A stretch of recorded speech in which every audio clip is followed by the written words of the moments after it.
was just that. And she added lyrics to it. So she got up to that part where I love you, yes, I do. Bum bum bum bum bum bum bum bum bum. That's what she would do because she didn't have lyrics for the last part. But about a year ago, and actually within this past year, while I was streaming, after I became a streamer, at some point I think I made up the last bit of words. So now it's a beautiful melody. I agree, and it's a very nice one. So it's nice to have something like that, in my opinion. You know, obviously you don't need one, and it's like not everyone has a lullaby that they have from their parents because like a unique one. I mean, you know, because a lot of parents use the traditional ones. You know, like twinkle little star, just perfectly fine. But it's nice to know that my mom made up a unique one. Now, I'm not entirely certain how unique it is because I think I had a toy with this song, so it's possible it already existed somewhere, but I haven't been able to find this toy like anywhere. It's like a random, like giant plastic slab with like knobs on it, and like one of the knobs, if you crank it, let it go, it plays a tune, and I'm almost positive it's this tune. Maybe not completely, but partially. So it's possible she got it from there, but it obviously didn't have any lyrics. So, you know, it's hard to say for certain how unique it is. I'm almost positive it's 100%, but maybe I'm wrong. Maybe it does exist somewhere, and my mom simply added lyrics to a song that didn't have lyrics, which is perfectly fine. Mm. But yeah, so the full song is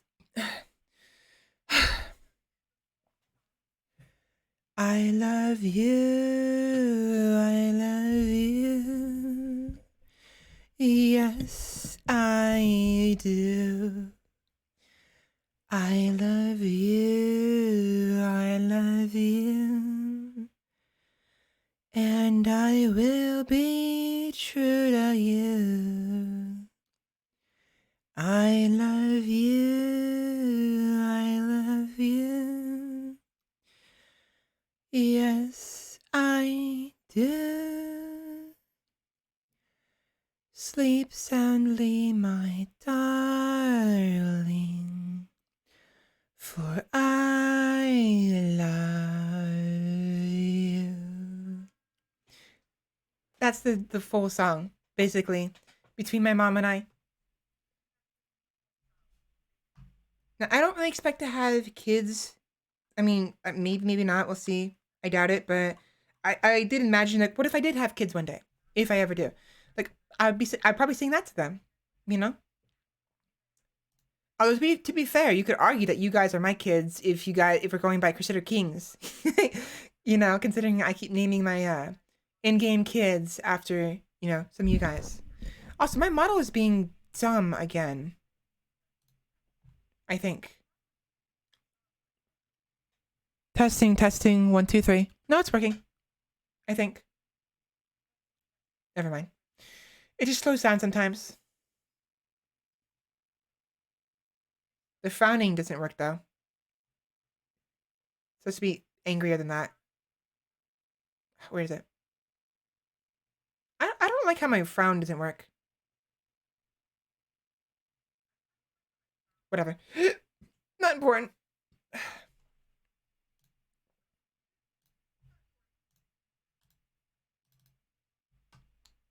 I suppose they remixed them at some point.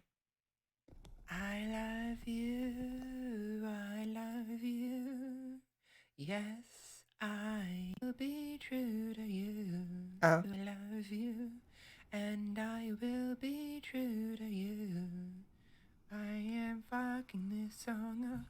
Oh my gosh. Done. Right. All right. I love you, and I will be true to you. I am fucking this song up. Oh my gosh. Done. Yeah, I was trying to do it again, try to remix it or do something silly, and I was like, I'm not. This isn't good. No, not good.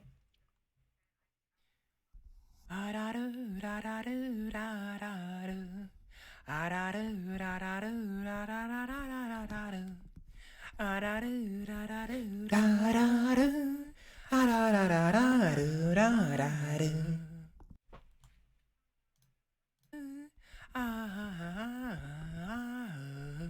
a little faster, a little less lullaby and more just jolly tune. Bam ba da dum dum dum ba dum. Bee bee dee da ba da bee bee da bee da ba da do. Bum ba dum bee ba boo. Ba da ba da dum bee ba ba. Now there was another thing, like ramblings. Where was it?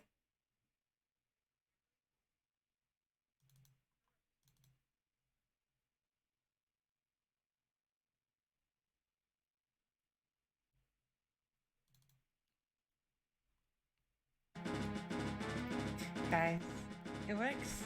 It works. It's a piece of shit, but it works. Oh, it's gonna be fun.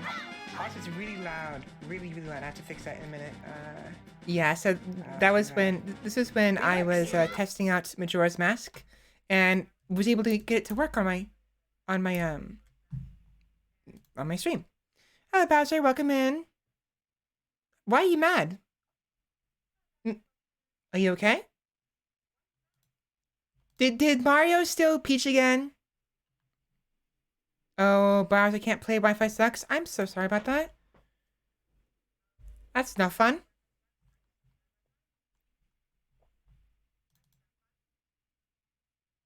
Sorry, I can't offer you anything more than that. It's just. Did I just ruin my recording?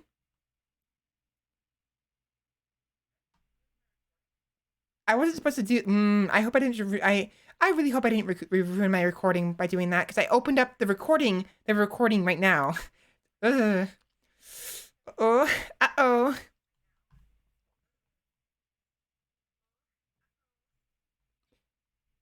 I know I had like another recording somewhere of me saying some silly nonsense.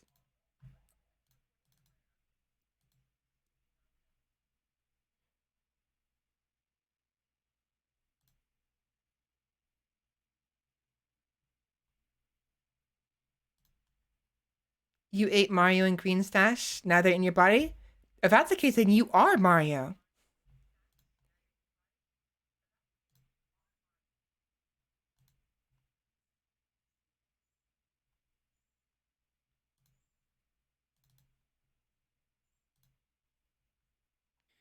Alright, alright. Alright, alright, alright. Alright, alright, alright. Alright. Alright, alright, alright, alright, alright, alright, alright. Alright. Okay. Okay. Rim World, Rim World, Rim World is fun. And I like to play it, and I'm playing some of it now. Or rather, I will be once it finishes loading. Taking forever. So all my mods. Way too many mods. Way too many, honestly. Way too many, oh no. Bruh. Yeah, that was me. That was me recording just because on the 14th. 14th? Yeah. Wait, today? I did that today? Hold on. Wrong button. Uh,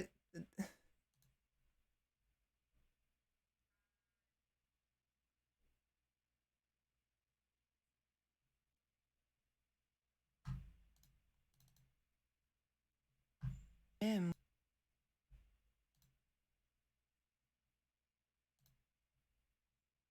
okay, we're good. Okay. I did record this today. Oh my gosh, I just freaked myself out. Oh my gosh. I forgot I recorded these this morning at like 10:40 in the morning. I scared myself, like, what is this like space-time bullshittery going on here? Oh my gosh, I scared myself. Okay, we're good. We're good. I did record these. Gonna eat the people of Hylian realm? You're gonna become everyone, aren't you? But I scared myself. I did record this morning. I. Oh my god. Oh my god. Oh my god. Oh my god. Anyway, so I'm pretty much. I think I've gone through most, if not all, of most of my recordings I wanted to share.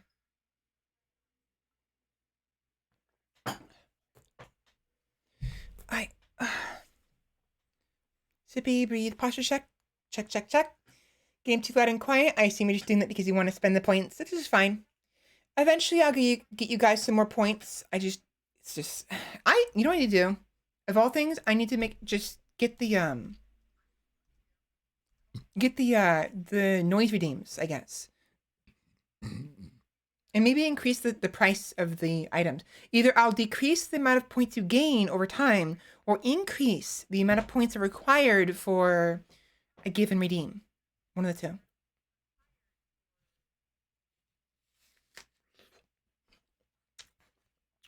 That way you guys have something to spend your points on, you know? Anyways, I think we're pretty much done. We can move on to a game now, I think.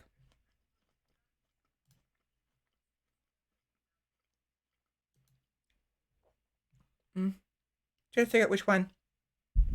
So, yeah, that was fun. I actually quite enjoyed that. Get to relax a little bit. Let my recordings talk for me, if it makes sense. But now, what to play? What to play? You had like 9,000. I'm not surprised. There's too many. I think I have to reduce the amount of points you guys get. Probably do both. I'll reduce the point. No, you know what? I'll figure it out later. You guys are over here now, so what am I doing? There you go.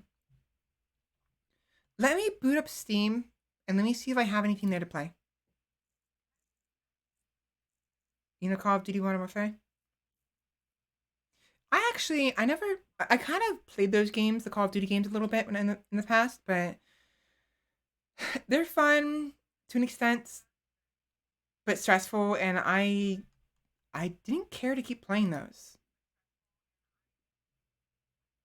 in the past. Like I remember being really good with the what was the semi-auto rifle? The M1, is it M18? No, something else. The more modern one. No, maybe the M18. I don't remember. But I pointed I was pretty good at it for a little bit and then just gave up. I never suggest editing the speed at which you earn points. It's far easier to fiddle with redeem costs. Okay. I think it was maybe M16. I said 18, huh?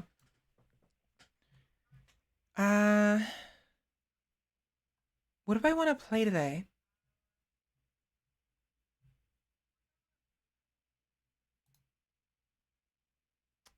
I'm not gonna play Rimworld. I really want to, but if I do, it's gonna cause problems. So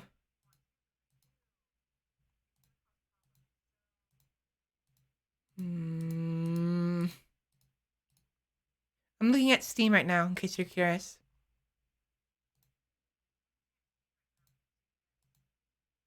You know what? Let's put up the PS4 and see what the PS4 has. I probably will go and just play Dark Souls 2. FAL. There it is. The FAL. It's the FAL. I was actually really good with the FAL for a little bit. Back when I played, I think it was either Black Ops 1 or the first Modern Warfare. One of the two games. The one with the original Rust map. No. No, yeah. The one with the original Rust map. I was really good at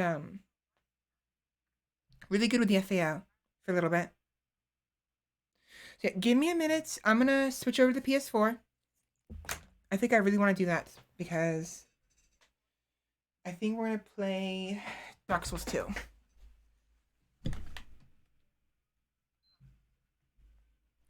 Yeah, speaking of games though, I can play on console because because my computer is handling things better now that I have OBS Studio. I'm thinking we'll play Salt and Sanctuary and Hollow Knight on the computer still. I mentioned I wanted to switch the console because my computer is having a hard time keeping up with it. But since we have, um, OBS Studio instead, it should be able to handle it much easier. Ideally, just gotta boot up Gripsaw.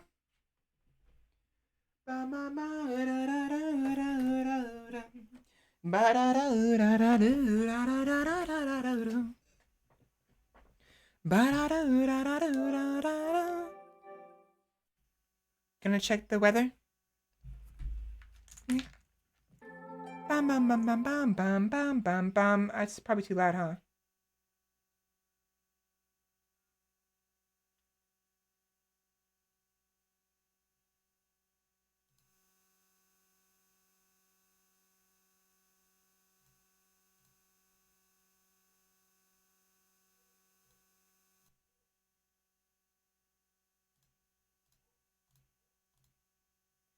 Okay. Ideally, the audio should be set for you guys. Because I was on the BRB screen, it shouldn't have been too loud initially. If I had been on the console scene, it would have been more problematic and would have been way too loud for you guys. So, mm,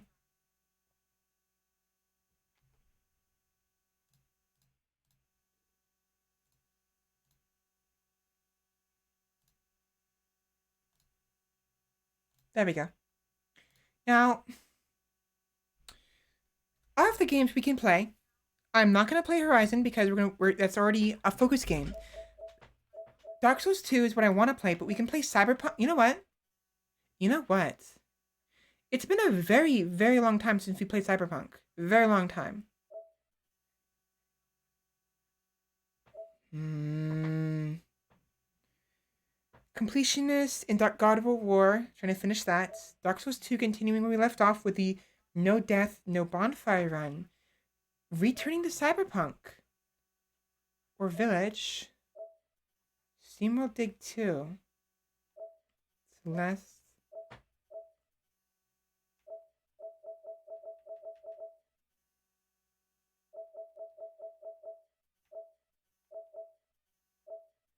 I think I'm gonna play Dark Souls 2.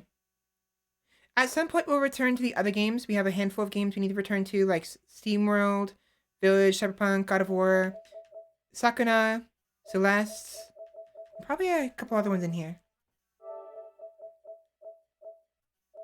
I want to play this as well as on stream at some point. So this will probably be one of the focus games we play eventually within the next no, maybe not. I don't know when I don't know when I'm gonna play this, but eventually.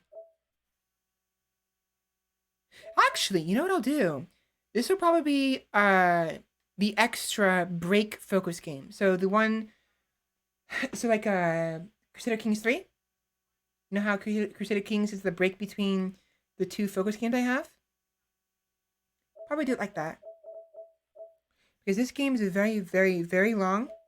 And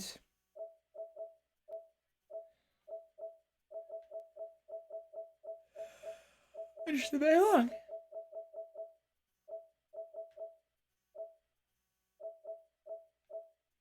Bam bam bam bam bam bam bam bam bam. Bum bum bum bum bum bum bum bum bum bum bum. Alright, Dark Souls 2. How is the volume? Is it too loud? I hope it's not.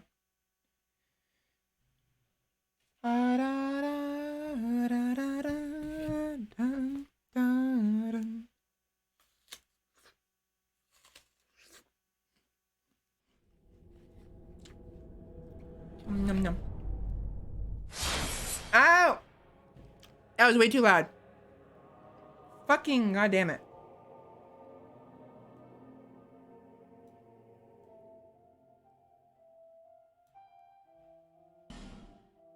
Still too loud.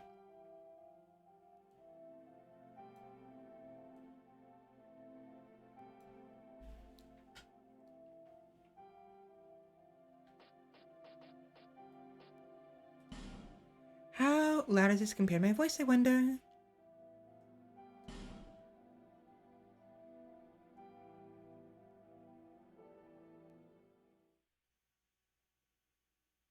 I could be louder, I guess.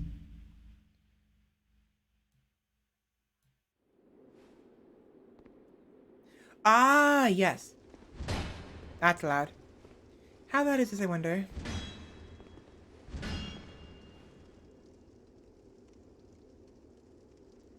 Hmm.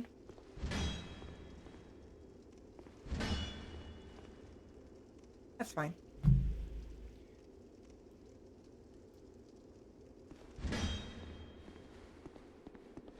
Okay, so last time we just defeated the Dragon Rider, and we're headed to... Let me get used to the controls again.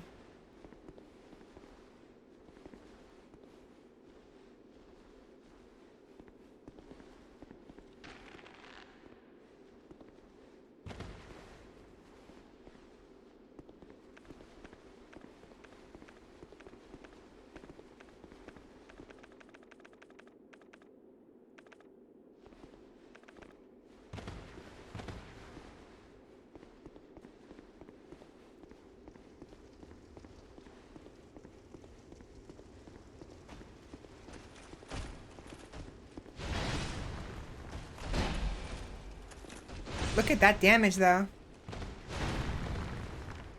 Boop. And the mace is super useful against these guys. Now, we are low on durability for the mace. We may want to consider either getting summoned or... Actually, you know what? Let's use... I only have one left, though, is the problem. Return to the bonk? Yes.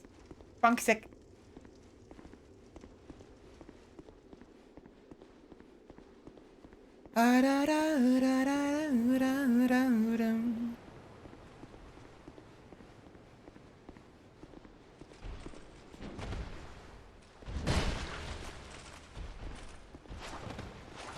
Lead up. Look at that damage.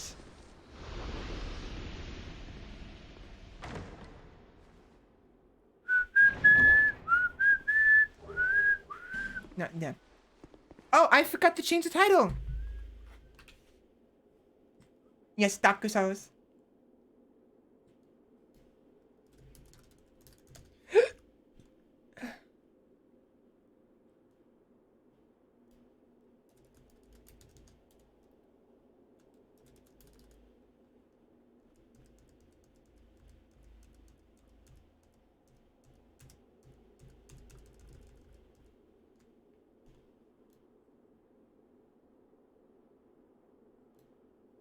So, should I change the title to say we're currently playing Dark Souls?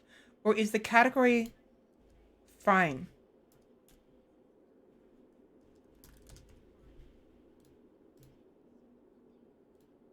Because right now the category is Dark Souls 2, but the title still says, gonna just chat for a bit while I share some recordings and then switch to a game afterwards. I still have that as my title. Should I change that? I wonder. I wonder.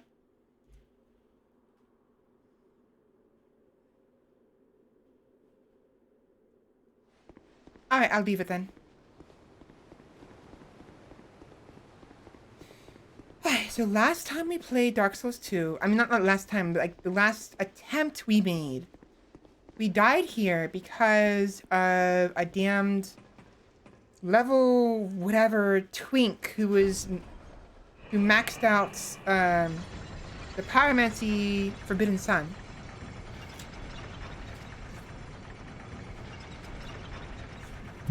So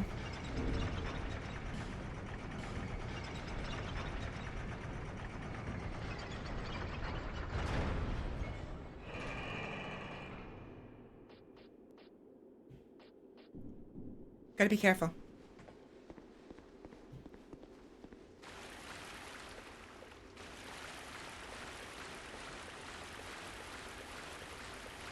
Oh, hi.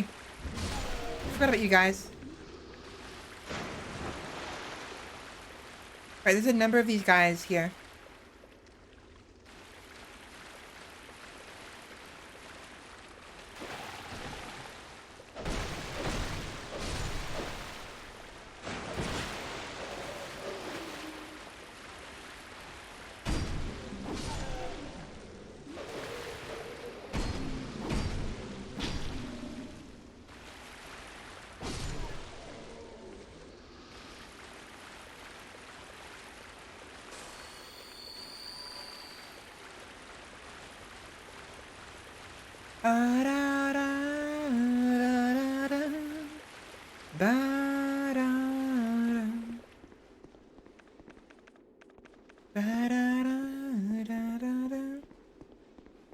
Bam bam bam bam bam bam bam bam.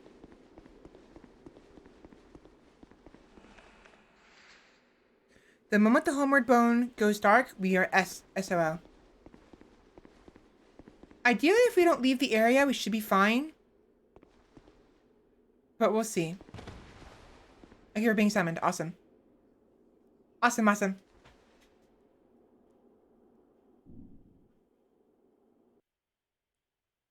Awesome, awesome, awesome, possum.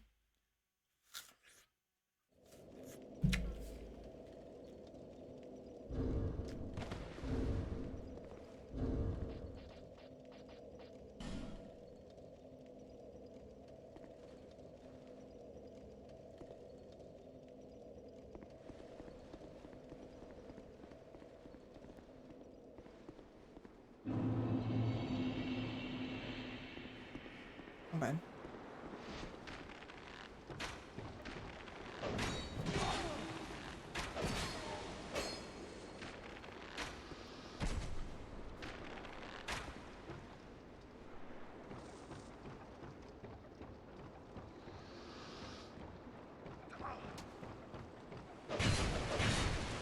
Woo! I'm so.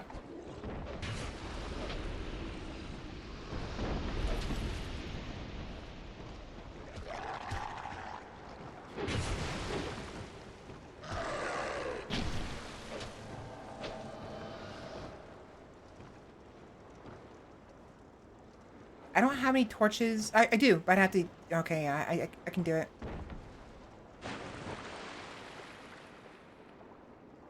There's no torch in here, though.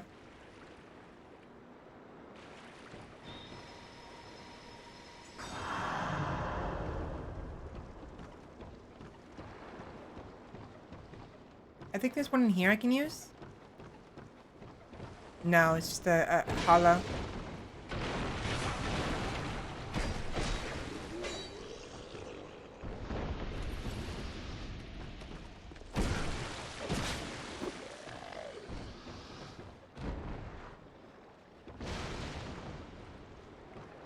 So I have to be very careful. If I die as a spirit, it'll count. So I cannot afford to die.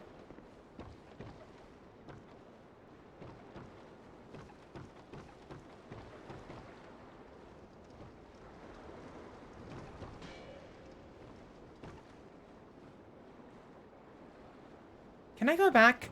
Since this is not my... Yeah, I can use it. It's fine.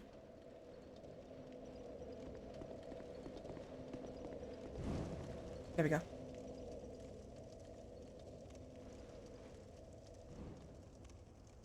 Yeah, I can use the torches to... Oh, I can use the torches just fine. I can use the campfires, for torches just fine. It's perfectly fine. I just can't sit at one.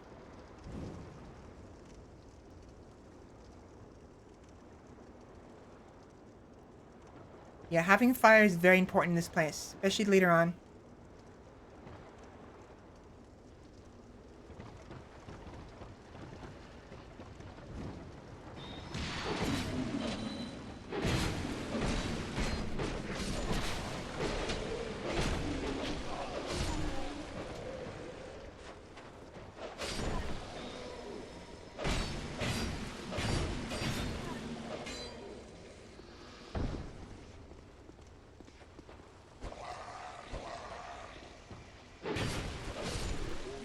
Good. I need another brazier. Here we go. Pots. Ow, you fuck. Deposit. Hurry. There we go. Okay. I'm heading out. That's good. We got a refill on our Estus flask and on our durability. So that's good. But now we have to be careful because we can end up.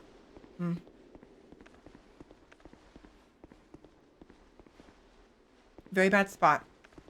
Now we can light these bonfires just fine. It won't be. It's fine. We cannot sit at one though.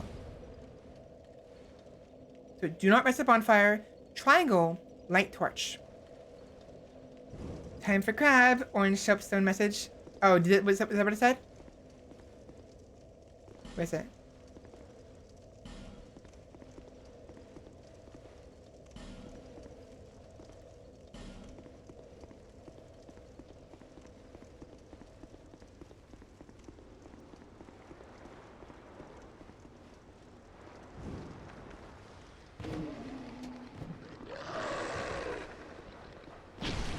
Kill the dog as soon as possible.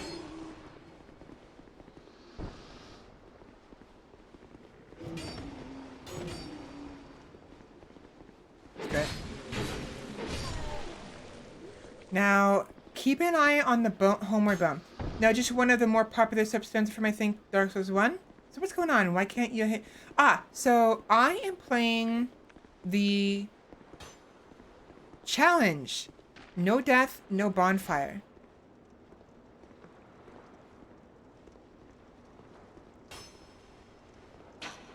So if I die, I have to restart. If I hit the bonfire, I have to restart.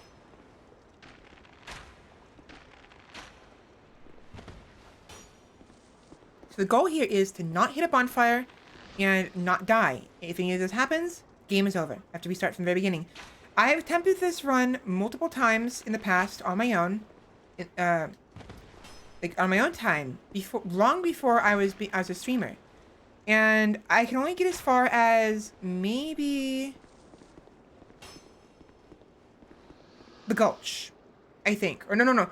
It was the prisoner's tower, and then I end up dying or something. Oh god, yeah. So not the easiest. I've beaten this game a couple times. It's been a very long time since I've beaten it. You can go fuck off. Bye. But even if I have played before, it's been so damn long. And I'm probably, honestly, I will have situations where it will be faced off against NPC invaders who are particularly difficult, and more importantly, more scarily, face off against real players, real live players, like we did last time. The last attempt we did on this, the first attempt I showed on stream, we got killed in this very area to some twink who was running Forbidden Sun maximum pyromancy, because of course they would.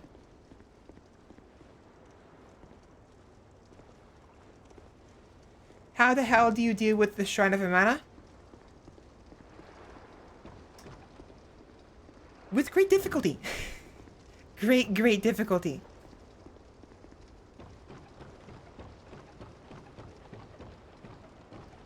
But places like this are like a death sentence. Not this, are like extremely treacherous and scary. Because of the fact that you can fall and die instantly.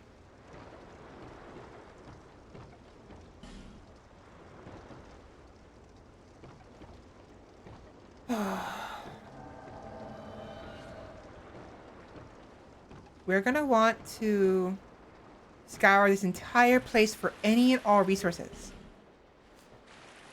Hello. This guy is an NPC, by the way. Yeah, very carefully. I want to eventually, when it goes on sale, do a practically blind Dark Souls 3 run. The Champion's Ashes mod. Dark Souls 3 was fun. I actually really love Dark Souls 3 and I would highly recommend it. So definitely, when you get the chance, get around to buying it.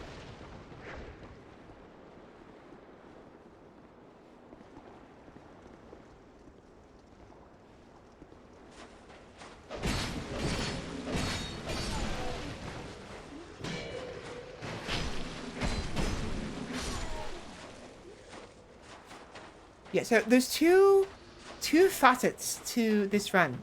Because you cannot use oh. Because you cannot use the bonfire, you cannot repair your weapons.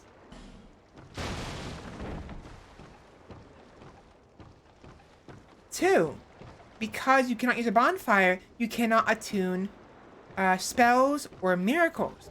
So if you want to have a spell or miracle, you must start with one.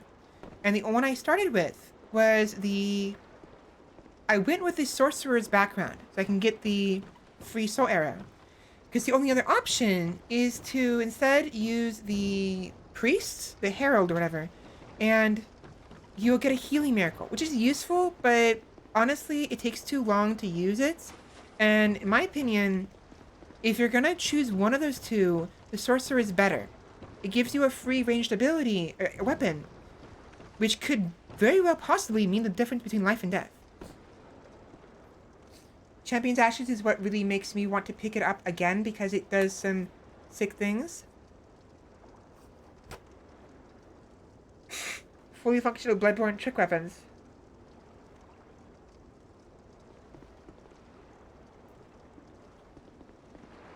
So. Wrong button.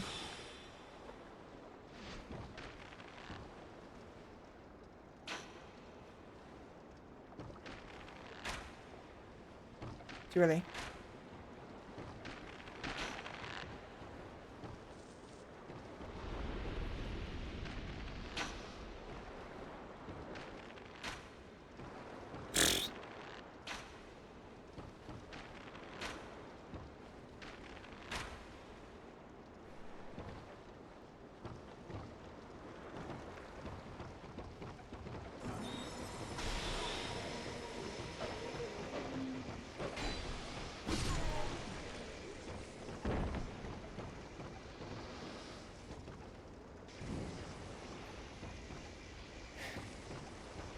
Take a look at Prod's videos on it. You can see some of the things they've done. I'll take a look. I'm pretty sure I've played at the Champion of Ashes already, but I don't remember the specifics. It's been a long time.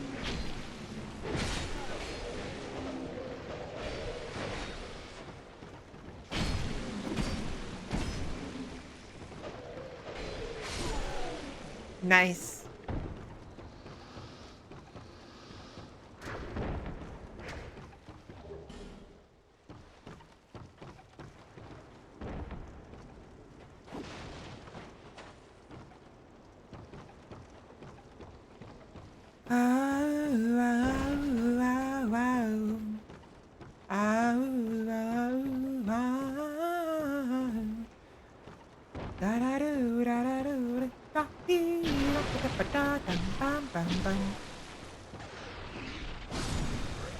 Sorry.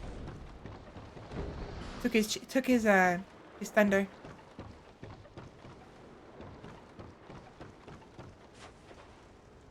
Ouch, shoulders. So far so good. We're doing good. Now, because we have a summon, we can't use the homeward bone, and as a result, we don't know if it being unusable is because of the summon or because we are being invaded. It could go either way.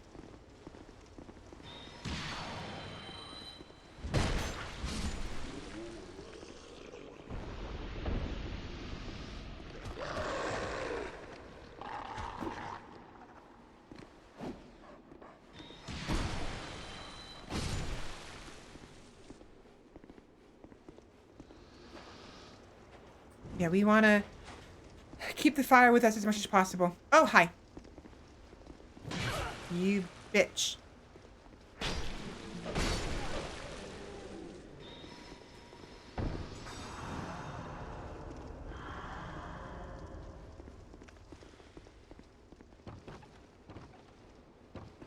Bum, bum, bum. I do not want to go that way. He's gone now. I don't want to go this way yet until I kill the dogs on the other side, which I can do from a range.